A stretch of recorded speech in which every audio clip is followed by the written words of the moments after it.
Рахмат. Улуу даражалуулар, улуу мартабалуулар, урматтуу мамлекет башчылары, урматтуу башкы катчы мырза, айымдар жана мырзалар. Ассаламу алейкум ва рахматуллахи ва баракатуху.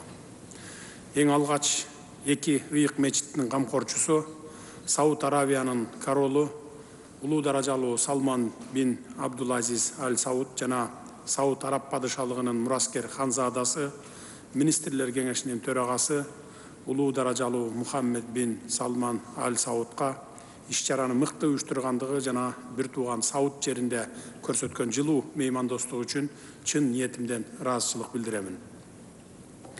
Учурдан пайдаланып, Өзбекстан Республикасынын президенти, урматтуу улуу мартабалуу Мирзиёев Шавкат Миромоновичти өлкөдө өткөн президенттик шайлоодогу ишенимдүү жеңиши менен чын дилимден куттуктайм жана бул жооптуу мамлекеттик кызматта ийгиликтерди ал эми боордош Өзбекстан элине тынчтык жана өнүгүүнү каалайм.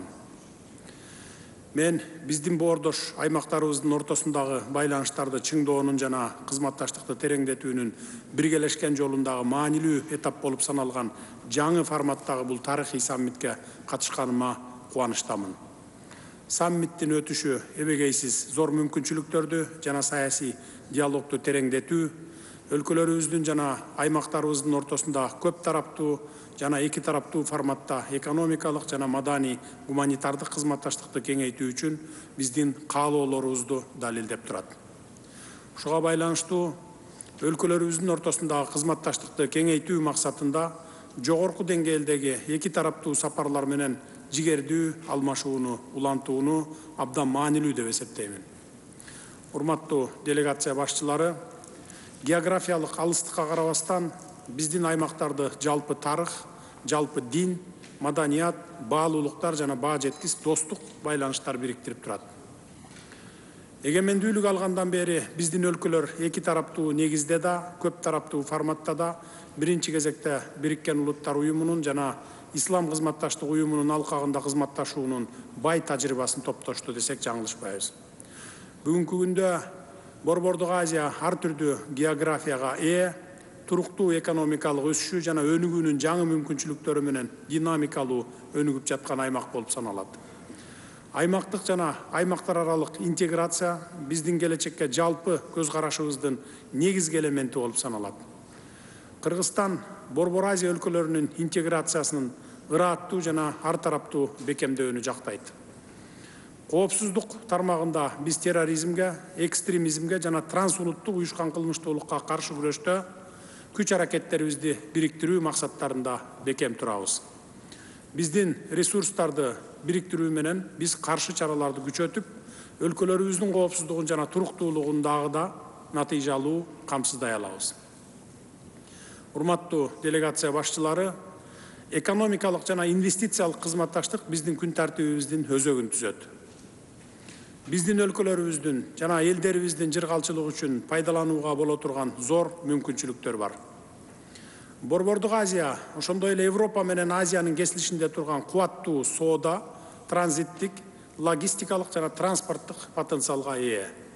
Ушуга байланыштуу биздин өкмөттөргө аймактар аралык кызматташтыкты жана энергетика, инфраструктура, айыл чарба, транспорт, саламаттыкты сактоо, туризм, санариптештирүү жана инновациялар сыяктуу маанилүү тармактарда тажрыйба алмашууну, жигердүү өнүктүрүүнү тапшырууну сунуштаймын.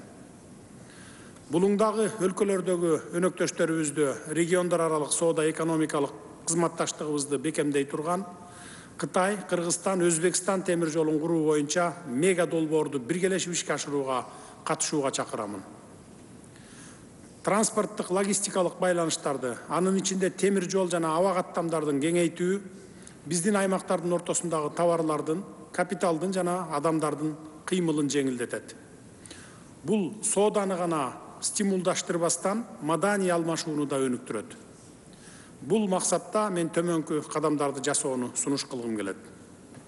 Биздин аймактардын ичинде визасыз зонаны түзүү, биздин авиакомпанияларды борборлор ортосунда үзгүлтүксүз аба каттамдарын ачууга жана кеңейтүүгө дем берүү жана колдоо көрсөтүү, биргелешкен туристтик маршруттарды иштеп чыгуу, банктар аралык кызматташтыкты чыңдоо жана соода жана инвестициялык кызматташтыкты өнүктүрүү. Жашыл энергетика жөнүндө сөз кылсак, бул тармак өлкөнүн бүтүндөй экономикасы үчүн маанилүү жана Кыргызстандын экономикалык өсүшүнүн жана туруктуу өнүгүүсүнүн өзөгү экенин белгилегим келет. Биздин өлкө энергиянын кайра жаралуучу булактары боюнча жогорку потенциалга ээ. Кыргыз Республикасынын министрлер кабинети долбоордук кубаттуулугу 1860 мегаватт болгон Камбар Ата бир ири кесин куруу долбоорунун үстүндө жигердүү иштеп жатат. Булуңдагы өлкөлөрдөгү өнөктөштөрүбүздү регионалдык энергетикалык жана суу коопсуздугун чыңдоого олуттуу салым кошо турган Кыргызстандагы бул кесипти курууга активдүү катышуу мүмкүнчүлүгүн карап чыгууга чакырам. Мүмкүнчүлүктөн пайдаланып, араб өнөктөштөрүбүзгө араб координациялык тобунун фонддору Кыргызстан менен жүрүп жаткан жемиштүү кызматташуусу үчүн терең ыраазычылык билдиремин. Учурдан пайдаланып, Бириккен Араб Эмираттарына ушул жылдын декабрь айында Бириккен Улуттар Уюмунун климаттын өзгөрүшү боюнча келерки 28-чи конференциясын жана Катар мамлекетине 2024 жылдын башында футбол боюнча Азия кубогун уюштурууда ийгиликтерди каалаймын. Урматтуу делегация башчылары, сөзүмдүн аягында биздин саммит ийгиликтүү болоруна ишенимимди билдиргим келет. Кызматташтыкты мындан ары да чыңдоого жана өнөктөштүк мамилелерди тереңдетүүгө болгон умтулуубузду дагы бир жолу ырастагым келет. Катышуучуларга чың ден соолук жана ийгилик, ал эми Борбордук Азиядагы жана Булуңдун өлкөлөрүндөгү боордош элдерибизге тынычтык, бакубаттык жана гүлдөп өнүгүүнү каалаймын. Көңүл бурганыңыздар үчүн рахмат.